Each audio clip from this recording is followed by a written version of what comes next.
Hello everyone, myself Shivam Sharma. Today I will discuss about the tense set. In previous video we had discussed about the model auxiliary, but in this video we will discuss about the tense set. तो आज की class में हम लोग tense के बारे में discuss करते हैं कि टेंस क्या होता है और इसका यूज कहाँ करते हैं हम।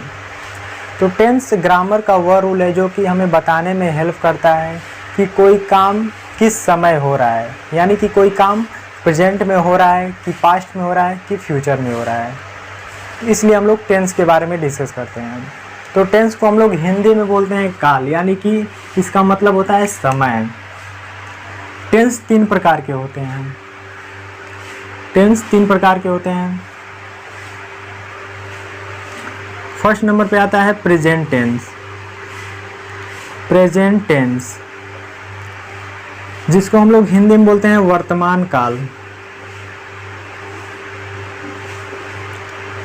काल। सेकेंड नंबर पे आता है पास्ट टेंस, जिसको हम लोग भूतकाल बोलते हैं। थर्ड नंबर पे आता है फ्यूचर टेंस, जिसको हम लोग भविष्य काल बोलते हैं।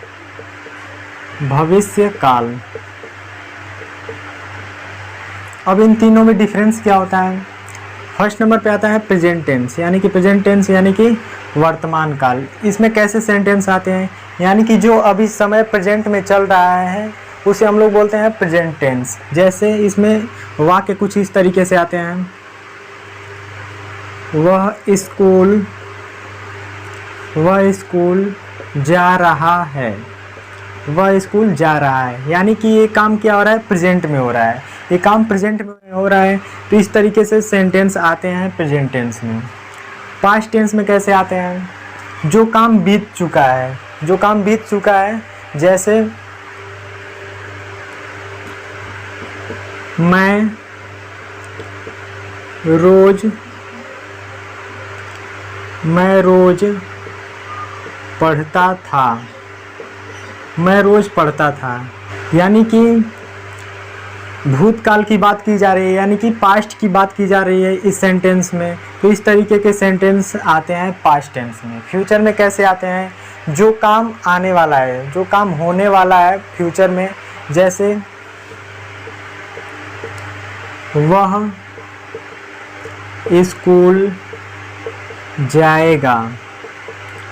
स्कूल जाएगा। यानी कि भविष्य की बात की जा रही है कि वह स्कूल जाएगा। अभी गया नहीं है, ना ही गया था, अब स्कूल जाएगा, यानी कि वह जाने वाला है। तो इस तरीके के सेंटेंस आते हैं फ्यूचर टेंस में। तो ये तीनों में डिफरेंस होता है। प्रेजेंट टेंस में जैसे अभी जो प्रेजेंट में समय चल रहा है, जो काम हो रहा है अभी, उस तरीके के सेंटेंस आते हैं प्रेजेंट टेंस में। पास्ट टेंस में कैसे सेंटेंस आते हैं? पास्ट टेंस में जो काम बीत चुका है उसके बारे में हम लोग बात करते हैं, वो पास्ट टेंस में आते हैं। फ्यूचर टेंस में जो काम होने वाला है भविष्य में, उसके बारे में हम लोग फ्यूचर टेंस में बात करते हैं। इसके बाद से प्रेजेंट टेंस भी चार तरीके के होते हैं।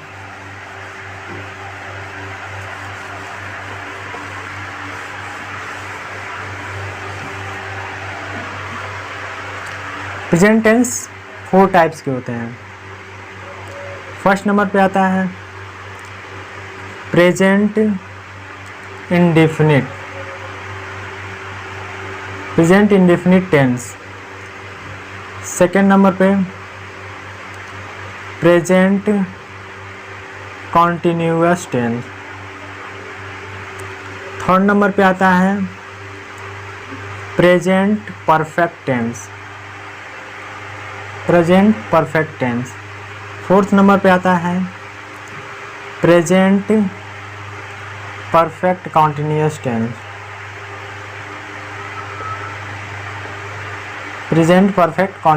टेंस। सिमिलरली इसी की तरह इसमें भी 4 होते हैं। केवल ये प्रेजेंट में था तो पास्ट में हो जाता है। जैसे यहाँ पे प्रेजेंट की बात की जा रही है, यहाँ पे अगर पास्ट में भी बात की जाएगी तो यहाँ पे हम लोग बोलेंगे पास्ट इंडिफिनिट टेंस। जैसे past indefinite tense, past continuous tense. Third number पे आता है पास्ट परफेक्ट टेंस,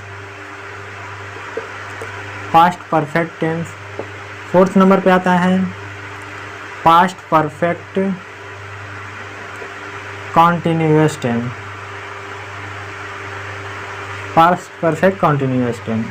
सिमिलरली वैसे ही फ्यूचर में भी यही कंडीशन होता है, फ्यूचर इंडेफिनिट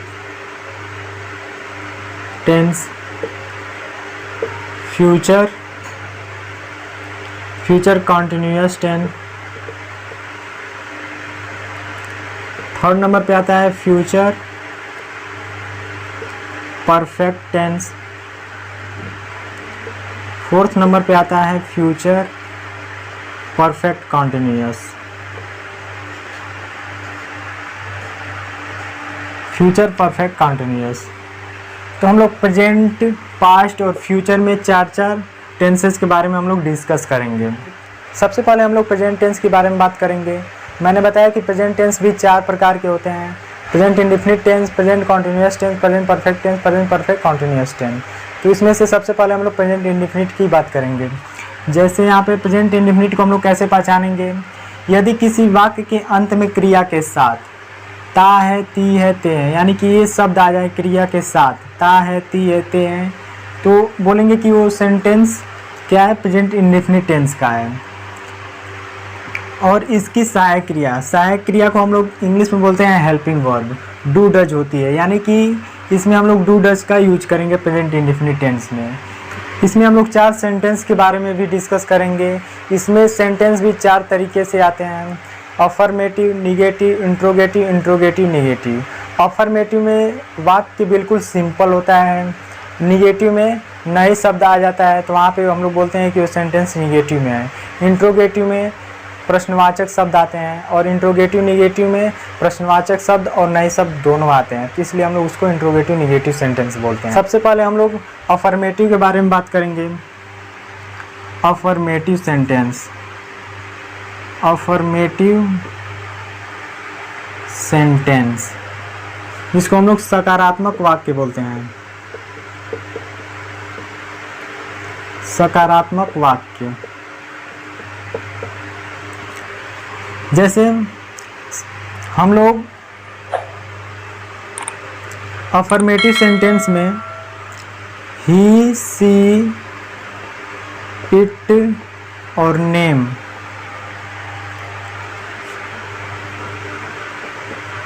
और एक वचन यानी कि सिंगुलर नंबर के साथ हम लोग वर्ब में यस या ईएस का प्रयोग करते हैं। किस में प्रयोग करेंगे, वर्ब की फर्स्ट फॉर्म में, वर्ब की फर्स्ट फॉर्म में हम लोग यस या ईएस का प्रयोग करेंगे। अभी एग्जाम्पल के थ्रू हम समझाएंगे। यू, दे, वी, आई, बहुवचन यानी कि प्लूरल नंबर के साथ हम लोग यस या ईएस का प्रयोग नहीं करते हैं। केवल हम लोग ही, सी, इट, नेम, ये इन सब के साथ हम लोग यस या ईएस का वर्ब में प्रयोग करते हैं। लेकिन जहाँ पे ये शब्द आ जाएंगे यू, दे, वी, आई, इनके साथ हम लोग यस या ईएस का प्रयोग नहीं करेंगे वर्ब में, केवल वर्ब वैसे ही लिख देंगे। जैसे वह स्कूल में पढ़ता है, वह स्कूल में पढ़ता है, इसको हम लोग कैसे बनाएंगे। जैसे सबसे पहले हम लोग सब्जेक्ट बनाते हैं, इसके बाद से हम लोग वर्ब की फर्स्ट फॉर्म में यस या ईएस का प्रयोग करते हैं। सब्जेक्ट के अनुसार हम लोग प्रयोग करेंगे, यानी कि जब subject he, she, it, name ये होगा तो हम लोग वर्ब में यस या ईएस प्रयोग कर देंगे। लेकिन जब यू, दे, वी, आई ये आएगा तो यस या ईएस वर्ब में प्रयोग नहीं करेंगे। सब्जेक्ट बनाएंगे सबसे पहले, उसके बाद से वर्ब की फर्स्ट फॉर्म में यस या ES plus object plus other word. इसी के अकॉर्डिंग हम लोग सेंटेंस बनाते हैं हमेशा। सबसे पहले हम लोग सब्जेक्ट बनाएंगे। सब्जेक्ट क्या होता है? He, she, it, name, you, they, we, I, ये सब क्या है? सब्जेक्ट है। सबसे पहले हम लोग सब्जेक्ट बनाते हैं, फिर वर्ब बनाते हैं, फिर ऑब्जेक्ट, फिर अदर वर्ड। जैसे इसमें हम लोग सब्जेक्ट कैसे पहचानेंगे? वह स्कूल में पढ़ता है, तो सब्जेक्ट क्या है? वह है, यानी कि he, she, it, name, you, they, we, I, ये क्या है? सब्जेक्ट है। तो यहाँ पे हम लोग सबसे पहले इसका इंग्लिश बनाएंगे। यहाँ पे क्या है? ये क्या है? सब्जेक्ट है। फिर वर्ब क्या है? तो वर्ब हम लोग देख रहे हैं पढ़ता है, यानी कि पढ़ना क्या है? वर्ब है। इसके बाद ऑब्जेक्ट क्या है? तो स्कूल, यानी कि क्या है? स्कूल यहाँ पे ऑब्जेक्ट है। तो हम लोग कैसे बनाएंगे? सबसे पहले सब्जेक्ट बनाएंगे। सब्जेक्ट क्या है? वह, तो वह के लिए ही का यूज करेंगे, ही। उसके बाद से वर्ब, वर्ब क्या है? पढ़ना, पढ़ना क्या होता है? रीड। तो मैंने बताया जहाँ पे ही, सी, इट, नेम ये शब्द आ जाएंगे, वहाँ पे हम लोग वर्ब में यस या ईएस का प्रयोग कर देते हैं। तो यहाँ पे हम लोग यस कर देंगे, ही रीड्स। उसके बाद से क्या बनाना है? ऑब्जेक्ट। ऑब्जेक्ट क्या है? स्कूल में, तो in the school, in the school. इस तरीके से हम लोग बनाते हैं। जैसे वह स्कूल में पढ़ता है, he reads in the school, इस तरीके से हम लोग बनाते हैं। जैसे कुछ और सेंटेंस हम लोग बना ले रहे हैं। वह प्रतिदिन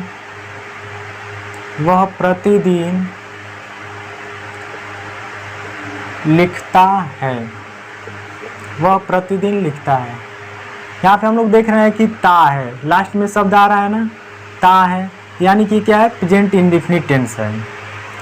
तो यहाँ पे हम लोग कैसे बनाते थे? सबसे पहले हम लोग क्या बनाते थे? सब्जेक्ट बनाते थे, फिर वर्ब की फर्स्ट फॉर्म में यस या ईएस का प्रयोग करते थे जब ही, सी, इट, नेम आता है तो। फिर उसके बाद से ऑब्जेक्ट बनाते हैं, फिर ऑब्जेक्ट के अलावा जो अदर वर्ब जो बचता है उसका हम लोग प्रयोग करते हैं। यहाँ पे सबसे पहले हम लोग सब्जेक्ट बनाएंगे। सब्जेक्ट क्या है? वह, तो वह का क्या होता है? ही। फिर वर्ब क्या है? काम क्या कर रहा है? लिख रहा है। लिखना क्या होता है? Right, right. यहाँ पे मैंने बताया कि ही, सी, इट, नेम, इनके साथ हम लोग यस या ईएस का प्रयोग करते हैं। किसमें प्रयोग करेंगे? वर्ब में, केवल वर्ब में प्रयोग करते हैं। तो यहाँ पे दिया है वह प्रतिदिन लिखता है, तो हम लोग सबसे पहले सब्जेक्ट का यूज किए हैं ही, फिर वर्ब क्या था? लिखना, यानी कि राइट। तो यहाँ पे ही के साथ मैंने बताया वर्ब में यस या ईएस का प्रयोग करते हैं, यहाँ पे हम लोग यस लगा देंगे। फिर ऑब्जेक्ट क्या है? प्रतिदिन, यानी कि डेली। इस तरीके से हम लोग बनाते हैं। जैसे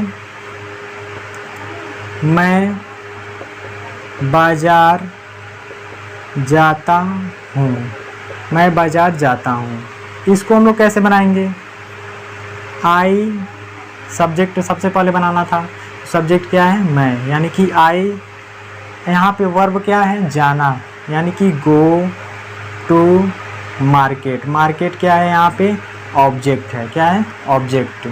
आई गो टू मार्केट। यहाँ पे मैंने यस या ईएस का प्रयोग इसलिए नहीं किया क्योंकि मैंने बताया कि आई, यू, दे, वी ये वर्ड आ जाएंगे, वहाँ पे हम लोग यस या ईएस का प्रयोग नहीं करेंगे। केवल हम लोग ही, she, it, name singular number के साथ वर्ब में यस या ईएस का प्रयोग करेंगे। Otherwise I, you, they, we ये आ जाएंगे, इनके साथ हम लोग यस या ईएस का वर्ब में प्रयोग नहीं करेंगे। तो इस तरीके से सेंटेंस आते हैं प्रेजेंट इंडेफिनिट टेंस में। इसके बाद से हम लोग निगेटिव सेंटेंस के बारे में डिस्कस करेंगे।